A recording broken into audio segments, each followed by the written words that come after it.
చెప్పు hi guys, good morning, welcome back to our channel. నేను మీ ధరణి. అందరూ ఎలా ఉన్నారు? బాగున్నారా? నేనైతే బాగానే ఉన్నానండి. ఇప్పుడు ఇది గుడికి వెళ్తున్నాం. అమ్మవారికి చేరేస్తానని మొక్కుకున్నాను అనమాట. ఎందుకు మొక్కుకున్నాను అనేది అటు నుంచి వచ్చాక మీతో మాట్లాడతాను. అది కూడా మీ వల్లే, అందుకే చెప్తున్నా. గీతు రావేంగా పిల్లలిద్దరు పట్టుబట్టలు వేసుకున్నారు. ఎప్పుడు అంటారు కదా వాళ్ళు నా పట్టుబట్టలు చూడలేదని ఈరోజు చూసేయండి. అసలు ఎప్పుడూ లేదు, ఈరోజు బతిమలాడి మరీ వేయించాను. మా ఆయనేనండి సింపుల్గా ఈ చీర కట్టుకో అని చెప్పి సెలెక్ట్ చేసి ఇచ్చారు. పట్టు చీర వేస్తే మళ్ళీ ఇలా మాట్లాడుతున్నారు. చూడండి, బాగుంది కానీ బాగానే ఉంది ఇది.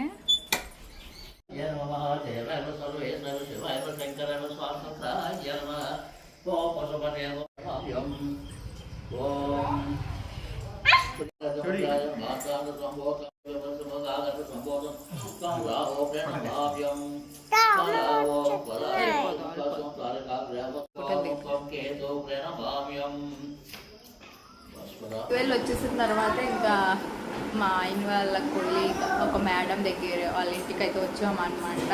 సో గుడి దగ్గర ఇల్లు అన్నట్టు ఒకసారి చూపించారు. ఇక్కడ గీతమ్మ ఒక ఫ్రెండ్ కూడా ఉంది, సాన్వి అని చెప్పేసి. గీతమ్మ ఆడట్లేదు, బ్యాడ్ అయిపోయింది. అప్పుడు గీతమ్మ అందరు పిల్లల దగ్గరికి వెళ్ళిపోయింది, ఇప్పుడు ఎవ్వరి దగ్గరికి వెళ్ళట్లేదు అసలు. ఏం గీత నిద్ర వస్తుందా? డాడీ మధ్యలో లేపుసారు కదా నీకు నిద్ర చూస్తుంటే. అవును, నైట్ 1 గంట 2 వరకు పడుకోదండి, తెల్లవారు ఎలా లెగిసిపోతుంది. నేను నైట్ హాస్పిటల్కి వెళ్ళడం వల్ల లేట్ అయిపోయింది అనమాట మార్నింగ్ లేగడం. ఇప్పుడు ఆల్రెడీ టైం 10:30 అయిపోతుంది. టైం నియర్లీ 8 అవుతుందండి, నైట్ 8 అనమాట. సో యాక్చువల్గా గుడికి వెళ్ళి వచ్చిన తర్వాత అలా రెస్ట్ తీసుకునే ఉన్నాము. చీర మొక్కుకున్నాను, మీకు వచ్చాక చెప్తాను, మీరే దానికి కారణం అని చెప్పేసి అన్నాను కదా. అలా ఎందుకు అన్నానంటే మా ఊరు పెద్దబొడ్డేపల్లిలో పండగ అయిందనమాట, అమ్మ పండగ. సో అప్పుడైతే మేము ఇంటి దగ్గర అవపారం తీసామన్నమాట. 2 చీరలు కొన్నాము, మీ అందరికీ తెలిసిందే. డైలీ వ్లాగ్స్ చూసిన వాళ్ళకి ఒక ఐడియా ఉంటుంది. సో ఆ 2 చీరల్లో ఒకటి గబుక్కున నా ఒంటి మీద వేసేసారనమాట మా ఆయన. సో అది వీడియోలో కూడా మీతో షేర్ చేసుకున్నాను. ఒంటి మీద జస్ట్ ఇలా వేసిన సారీయే అమ్మవారికి పెట్టేసినాం అనమాట. అప్పుడు కామెంట్స్ చాలా మంది అన్నారు, అదేంటి అక్క నీ ఒంటి మీద వేసింది అలా దేవుడికి పెట్టేసినామని. మేము చూసుకోలే, అంత పర్టికులర్గా ఇది అవ్వలేదన్నమాట. సో వెంటనే మేము మొక్కిసుకున్నాం అనమాట. మీ కామెంట్స్ అన్నీ చూసిన తర్వాత తల్లి తప్పు అయిపోయింది, మేము చేసిందే తప్పే, తెలుసో తెలియక అలా పెట్టేసినాము దేవుడికి. సో నీకు ఒక చీర కొనేసి ఇస్తాను. అయితే ఒక ప్రాబ్లం వచ్చింది, మీ అందరికీ తెలిసిందే కదా, ప్రెగ్నెన్సీ పాజిటివ్ రావడం అవంతా. సో ఇదంతా క్లియర్ అయిపోయిన తర్వాత నేను చీర కొనేసి మొక్కుతాను తల్లి, నీ గుడికి వస్తాను, నీకు చీర పసుపు కుంకుమ గాజులు అన్నీ ఇచ్చుకుంటానని మొక్కుకున్నాను అనమాట పర్సనల్గా. సో వెంటనే మొక్కు తీర్చుకోవడానికి అని చెప్పేసి మొన్న చీర కొనేసాము. సో ఈరోజు వెళ్ళి మొక్కు తీర్చుకున్నాం అనమాట. ఈరోజు ఆదివారం, మొక్కు తీరిపోయింది దేవుడి దయ వల్ల, హ్యాపీ. ఇంకొకటి, చాలామంది లెనిషా పాలు మానేసిందా అక్క, ఏం చేసావు లెనిషా పాలు మానేయడానికి అని చాలామంది కామెంట్స్ చేశారండి. సో నేనైతే ఇప్పుడు షేర్ చేసుకుందాం అనుకుంటున్నాను. యాక్చువల్గా లెనిషా అయితే ఇప్పటికైతే మానేసింది. నాకు 1 డేలోనే మానిపించడం అయిపోయింది అనమాట. ఎందుకు 1 డేలో నేను మానిపించగలిగాను అని అంటే, ఫస్ట్ 4 టైమ్స్ ట్రై చేశానండి ఆల్రెడీ. ఇది 5th టైం వర్కౌట్ అయిందనమాట నాకు. ఆ 4 టైమ్స్ చేసినప్పుడు కూడా మీతో వీడియోలో షేర్ చేసుకున్నా. చెప్తున్నాను కదా, డైలీ వ్లాగ్స్ చూస్తేనే నా అప్డేట్స్ అన్నీ మీకు తెలుస్తాయి అని చెప్పేసి. ఇప్పుడు 5th టైం అయితే వర్క్ అయిందనమాట. ఆ 4 టైమ్స్ కూడా ఏది యూజ్ చేశానో ఇప్పుడు కూడా అదే యూజ్ చేశాను. ఈసారి నేను ఎంత కఠినంగా ఉన్నానంటే అంత కఠినంగా ఉన్నాను అనమాట. ఇంకా లెగిసిన వెంటనే ఫస్ట్ ఫీడింగ్ అయితే ఇచ్చాను ఆ రోజు, ఆ డే. తర్వాత వచ్చేసరికి ఇంకా ఫుడ్ ఇడ్లీ తినిపించాను, బతిమలాడి వలమెట్టి అవతలకి తిప్పి యువతలకి తిప్పి. తర్వాత మిల్క్ స్ట్రా గ్లాస్తో తాగిపించాను అనమాట. ఎందుకంటే అప్పటికి మా లెనిషా పప్పకి అసలు పాలు బట్టలు ముట్టుకునేదే కాదు. అలా తాగిపిస్తే లెనిషా గీత ఇద్దరు కలిపి పాలు కొంచెం కొంచెం తాగిందనమాట ఆ రోజు లెనిషా. మళ్ళీ బాగా ఏడ్చింది నిద్రకి, పాలు తాగితే కానీ పడుకునేది కాదు, పక్క పాలు అలవాటు అయిపోయినాయి. సో వెంటనే ఏడిస్తే ఒళ్ళో పెట్టుకోవడం, బొజ్జగించడం, ప్లే రూమ్లో మీకు చెప్పాను కదా బొమ్మలన్నీ ఉన్నాయి, ఆ రూమ్కి వెళ్ళి ఆడిపించడం. తనకి నిద్ర వచ్చినంత వరకు అలా చేశాను. ఒళ్ళో పెట్టుకొని జో కొట్టడం, జోల పాడడం, ఎన్ని రకాలైతే అని చేసినా ఓకే పడుకునిపోయినా మధ్యలో కూడా కలవరించేది, అమ్మ అమ్మ అమ్మ అమ్మ బొబ్బ బొబ్బ బొబ్బ బొబ్బ అని అంటది అనమాట పాలకి తను. సో ఇంకా అలాగా ఎలాగోకలా బొజ్జగించి జో జో జో. నెక్స్ట్ ఒక బొమ్మ పక్కన పెట్టుకొని నేను ఆ బొమ్మను కర్రతో కొట్టడం, నువ్వు పాలు తాగినావు అంటే నీకు దెబ్బలు పడితే తాకు రాకూడదని చెప్పాను కదా, అమ్మకి బాగలేదని చెప్పాను కదా, నా మాటలు ఆడడం, నెక్స్ట్ నువ్వు లెగిస్తే కొడతాను తిడతాను, నువ్వు తినకపోతే బొమ్మకు కొడతానని చెప్పేసి బొమ్మకు కొట్టడం, తను అవన్నీ చూసేసి ఇంకా ఫస్ట్ ఏడు పాపేదనమాట. ఇంకా మధ్యాహ్నం అయింది. మధ్యాహ్నం కూడా ఒక హాఫ్ అన్ అవర్ 1 అవర్ అనుకుంటా బయటికి తిప్పేసి తినిపించాను అనమాట, కలిపిన అన్నం అంతా. ఎలాగో ఒకలాగా అన్నం తినేసింది. తర్వాత మళ్ళీ యథావిధంగా అన్నం తినేసిన ఒక హాఫ్ అన్ అవర్కి స్ట్రా గ్లాస్తో పాలు అయితే మళ్ళీ ఇచ్చాను అనమాట. అప్పటికి పాలు బాటిల్ పక్కన ఉంచుకున్న పెడుతున్నా కానీ తనైతే పాలు బాటిల్ ముట్టుకోలేదు. పాలు పోతే పోయే అనుకున్నాను ఆ రోజు అయితే మాత్రం. గడిగిడికి వెళ్ళడం, ఎచ్చబెట్టడం, నిలివేడి చేయడం, తెచ్చేవ్వడం అలాగే చేశాను. సో స్ట్రా గ్లాస్తో కొంచెం పాలు తాగేసింది. మళ్ళీ యథావిధంగా భుజం మీద వేసుకున్నాను, ఒళ్ళో వేసుకున్నాను, ప్లే రూమ్కి తీసుకెళ్ళాను, ఆడించాను. యథావిధంగా మధ్యాహ్నం పడుకుంటుపోయింది. ఆ పని అయిపోయింది. తర్వాత ఈవినింగ్ లేచింది. ఈవినింగ్ లేచిన తర్వాత సేమ్ స్ట్రా గ్లాస్తో పాలు తేవడం, మళ్ళీ పాలు బాటిల్ పక్కన పెట్టడం. అయితే ఇది లేకపోతే అది. అమ్మకైతే నొప్పి అని చెప్పేసి చెప్తే ఎలాగో ఒకలా మానేసింది అనమాట. ఇదంతా తెల్లారంతా ఒక ఎత్తండి. మనం ఎలాగో ఒకలాగా మేనేజ్ చేసి పిల్లల్ని ఆడి పెంచడమో పాడి పెంచడం ఏదో ఒకటి చేసి మనం మానిపించగలం. కానీ నైట్ వచ్చేసరికి మాత్రం నిజంగా చాలా పేషెన్స్గా వెయిట్ చేయాలన్నమాట. నేను ఎక్స్పీరియన్స్ కాబట్టి చెప్తున్నాను. నైట్ పడుకునే టైంకి మళ్ళీ నైట్ ఫుడ్ పెట్టాను, కొంచెం స్ట్రా గ్లాస్తో పాలు ఇచ్చాను. ఫస్ట్ పడుకుని పోయిందనమాట పాలు తాగేసిన తర్వాత. నా పాలైతే ఆ రోజు గడిగిడికి లాగుతుండేది, బట్ నేనైతే పెట్టలేదు. ఎట్టి పరిస్థితుల్లో మనం కొంచెం ఫీల్ అయ్యి ఎమోషన్గా అమ్మో నా పాప ఏడుస్తుంది, ఎంత దారుణంగా ఏడుస్తుంది, మనం పెట్టకపోతే ఎలా అనేసి అంటే మాత్రం మనం మానిపించడం కష్టమైపోతుంది. ఫస్ట్ మన ఎమోషన్ని కూడా కంట్రోల్ చేసుకోవాలన్నమాట. ఈ 4 times కూడా నేను అదే తప్పు చేసిన. ఫస్ట్ 4 times ఎమోషన్ని నేను కంట్రోల్ చేసుకోలేకపోయాను. పాపం దాన్ని అంత ఏడిపిస్తున్నాను ఎందుకు అసలు అని చెప్పేసి పాలు పెట్టడానికి ట్రై చేశాను అనమాట. బట్ ఈసారి చాలా కఠినంగా ఉండే. సో అందుకే కారణమేమో మేబీ ఇది కూడా ఒక పాయింట్ అవ్వచ్చు. ఇంకా నైట్కి వచ్చేసరికి తాగిసిన తర్వాత మధ్యలో 12 o'clock లేచిపోయిందండి. ఇప్పిరేతమైన అల్లర. స్ట్రా గ్లాస్తో పాలు తెచ్చి పెట్టినా లేదు, పాలు బాటిల్ ఇచ్చినా లేదు, వాటర్ బాటిల్ వాటర్ పట్టినా లేదు. ఏడుపు ఏడుపు ఏడుపు. మళ్ళీ ఒళ్ళు వేసుకున్నాను, కూర్చున్నాను, జో కొట్టాను. ఒళ్ళు అయితే పడుకుంటుంది. మళ్ళీ నేను కిందనేసేసి నేను సేరపడదామనేసరికి మళ్ళీ లేచిపోయింది. గంట గంటకి లేచింది అనమాట. లాస్ట్ 4 o'clock 5 o'clock అనుకుంటా అప్పుడు పాలు ముట్టిందనమాట. అప్పటికి 4 సార్లు పాలు తాగకపోతే 4 సార్లు వేడి చేసుకుని వచ్చాను. ఎందుకంటే పిల్లలకి ఫస్ట్లో మనం నిలివేడి పాలు అలవాటు చేయాలి.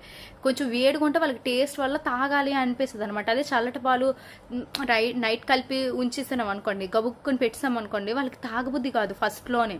సో ఫస్ట్ గురించి నేను చెప్తున్నాను అనమాట. సో మళ్ళీ వేడి చేసుకొని వస్తే పాలైతే చక్కగా బాటిల్ అప్పుడు ముట్టుకుందండి 5 o'clock అప్పుడు.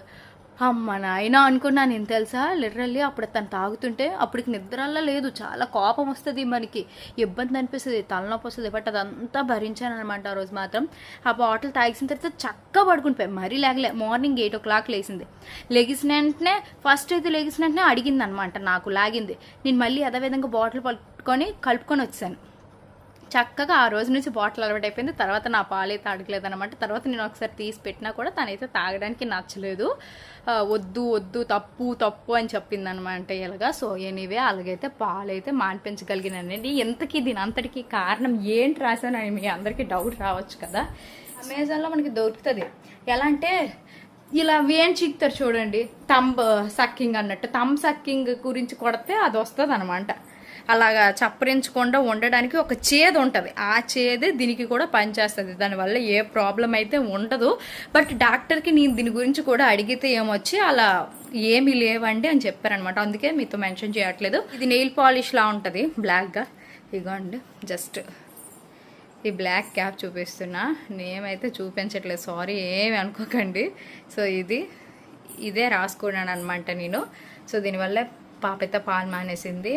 మీరు ఒకసారి డాక్టర్ని కన్ఫర్మేషన్ తీసుకోండి. మాకైతే డాక్టర్ ఏమి రాయకూడదండి అని చెప్పారనమాట. బట్ అప్పుడు గీతమ్మకి వాడానన్న ధైర్యంతో చాలామంది కూడా మన కామెంట్స్ సజెస్ట్ చేయడంతో నేనైతే అదే రాసుకున్నానండి. సారీ ఏమనుకోకండి అది చూపించకపోయడానికి. చేదు తెలుసు, అది నర్ర విషంలా ఉంటుంది, మొత్తం తాగేసేది అనమాట. 5th టైంకి తనకి మరి టేస్ట్ తెలిసి వచ్చడం లేకపోతే బోర్ కొట్టడం వల్ల ఎలాగో ఒకరికి దేవుడి దేవల్ల మానేసింది అనమాట. మెయిన్ మానిపించడానికి కారణం తను వీక్ అయిపోతుంది, తనకి ఎనర్జీ రావట్లేదు. పాలు తాగుతానంటే 5 నిమిషాలకి పెట్టమంటది. దానివల్ల నేను వీక్ అయిపోతాను. 2 పిల్లల్ని చూసుకోవాలంటే మెయిన్ మనకి కూడా బలం ఉండాలి కదండి. అదే కారణం డాక్టర్స్ కూడా మరీ మాకు 6th మంత్స్ దాటి నుంచి చెప్తున్నారు, దయచేసి పెట్టకండి మిల్క్. ఒకవేళ మిల్క్ పెట్టినా మీరు ఫుడ్ పెట్టడానికి ట్రై చేయండి. ఈ ఫుడ్ తినట్లేదండి బాబు మిల్క్ పెడుతుంటే. సో అది మెయిన్ ప్రాబ్లం వచ్చేస్తుంది. అందుకే మానిపించామన్నమాట. సో ఆ సొల్యూషన్ వల్ల మానేసింది. మీరు ఫస్ట్ ఏం చేస్తారంటే కలబంద ఒకటి, ఎవరైనా కొత్త మదర్స్కి చెప్తున్నా, తెలిసిన వాళ్ళైతే మీరు నా వీడియో చూడక్కర్లేదు, మీరు ఈ ఇన్ఫర్మేషన్ తెలుసుకోవాల్సిన అవసరం లేదు, జస్ట్ నా ఎక్స్పీరియన్స్ని షేర్ చేసుకుంటున్నా. కొత్త వాళ్ళైతే కుంకుడికాయ ఒకటి, పచ్చి కుంకుడికాయ అరగదీసి పెట్టినా వర్క్ అవుతుంది అంటారు. కలబంద ఒకటి, నెక్స్ట్ కరక్కాయ రసం, నెక్స్ట్ ఇంకేదో వేపాకు, కాకరకాయ పసరు. సో ఇలాంటివి చాలా ఉంటాయండి. పసుపు కొమ్ము, చేదులు, అవన్నీ ట్రై చేసి చూడండి. అవన్నీ వర్కౌట్ అవునప్పుడే దీన్ని థమ్స్ సక్కింగ్ గురించి అమెజాన్లో కొట్టండి, మ్యాక్సిమం అది వస్తుంది. ఎందుకంటే మేము కూడా థమ్స్ సక్కంగా పోవడానికి అన్నట్టు ఏదో కొట్టారనమాట మా ఆయన, దానివల్ల అది మాకు వచ్చింది. సో దానివల్ల మానేసింది అనమాట. మీకు ఏదో చెప్పాలి, నేను చేసినవే మీరు చేయండి అని కాదు, ఒక్కొక్క నేను అంతేనే. నెక్స్ట్ వచ్చేసరికి ఇప్పుడు పాప పాలు మానేసింది. మరి నా పరిస్థితితో ఇంకా గెడలు కడతాయి కదా విపరీతంగా. 2 days అయితే హెవీ పెయిన్ భరించాను అనమాట, తట్టుకోలేకపోయేదాన్ని. బట్ రోజుకి 2 times పాలు బయటికి పిండేసేదాన్ని. పిండేసిన తర్వాత మనం ఎక్కువ సార్లు పిండితే అంట ఇంకా ఊరుతూనే ఉంటాయంట. సో నొప్పి భరించినంత వరకు భరించి, వీలైతే పారాసిటమాల్ ట్యాబ్లెట్ వేసుకోమన్నారు నాకు మా మేడము. పాలు ఆగిపోవడానికి ట్యాబ్లెట్ కూడా నాకు మా మేడం ఇచ్చారు, బట్ అది కూడా నాకు వర్క్ అవ్వలేదన్నమాట. అలా వస్తూనే ఉన్నాయి. బట్ నేను పిండడం తగ్గించిన తర్వాత ఆటోమేటిక్గా ఒక 1 week అనుకుంటా కంటిన్యూ వచ్చి, తర్వాత అయితే పూర్తిగా ఆగిపోయాయి అనమాట మిల్క్ ప్రొడక్షన్ అనేది. సో నో వరీ, నాకైతే ఇప్పుడు బాగానే ఉంది. సో ఒకవేళ మిల్క్ ఆపేసిన తర్వాత మీరు ఆ గడ్డలు కట్టేసినప్పుడు పెయిన్కి ఫీవర్ కట్ వచ్చేస్తుంది, ఒకసారి హాస్పిటల్కి వెళ్ళండి. కొంతమందికి వాళ్ళు ఇచ్చిన మెడిసిన్స్ పడతాయంట. ఆ హాస్పిటల్కి వెళ్ళకుండా ఇంటి దగ్గర కూడా చేసుకోవచ్చు చక్కగా. అంటే మనం ఆ పెయిన్ని భరించి కూల్గా ఉంటే హ్యాపీ. ఎప్పటికప్పుడు పాలు పిండేస్తుంటే బాగానే ఉంటుంది, బట్ పిండేస్తుంటే ఎక్కువైపోతుంది అంటారు అనమాట.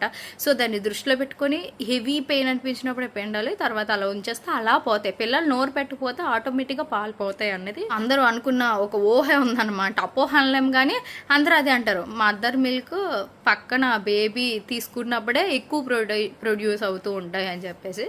సో అది నాకు తెలిసిన ఇన్ఫర్మేషన్ అనేది మీతో షేర్ చేసుకున్నానండి. ఇందులో ఎవరికి నేను ఒప్పించడానికి లేదు. ఏమైనా పిల్లలకి పాలు మానిపించాలి అనుకుంటే ఇన్ని బాధలు ఉంటే, పేషెన్స్గా ఉంటే క్వాలిటీ టైమ్ పిల్లలతో స్పెండ్ చేయాలండి. ఫస్ట్ ఆఫ్ ఆల్ మనము ఆ స్పెండింగ్ టైంలోనే వాళ్ళు మనకి అటాచ్ అయిపోయి ఆటోమేటిక్గా మానేయడానికి ట్రై చేస్తారు. అంటే ఎక్కువసేపు వాళ్ళతో ఆడుకోవాలన్నమాట.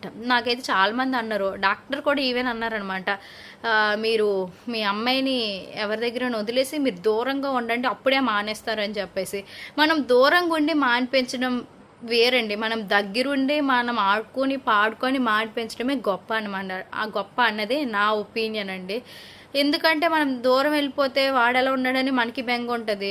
మన పక్కన ఏడ్చినా కూడా మనతో ఉన్నారన్న ఫీలింగ్ ఉంటుంది కదా. పిల్లలు వాడికి ఫీవర్ వచ్చినా ఏదొచ్చినా మనం కంగారు పడిపోతాం. ఇంకా చాలా వరకు ఇదైతే అదే పిల్లలు నానమ్మల దగ్గర, అమ్మమ్మల దగ్గర, తాతయ్యల దగ్గర అలవాటు ఉన్నది అనుకోండి, పర్లేదు ఉంచివచ్చు. బట్ అలవాటు లేకుండా ఒకేసారి తల్లిని పిల్లల్ని దూరం చేయడం అనేది కరెక్ట్ కాదన్నది నా ఒపీనియన్. సో ఇది అండి నాకు తెలిసిన ఇన్ఫర్మేషన్ చెప్పాలనుకున్నా చెప్పేసిన. ఓకే ఏమైనా తప్పులుంటే క్షమించండి, ఏమైనా తప్పులుంటే నాకు చెప్పండి, నేను కూడా తెలుసుకుంటాను. ఓకేనా? ఓకే అండి, బాయ్ థ్యాంక్ యూ.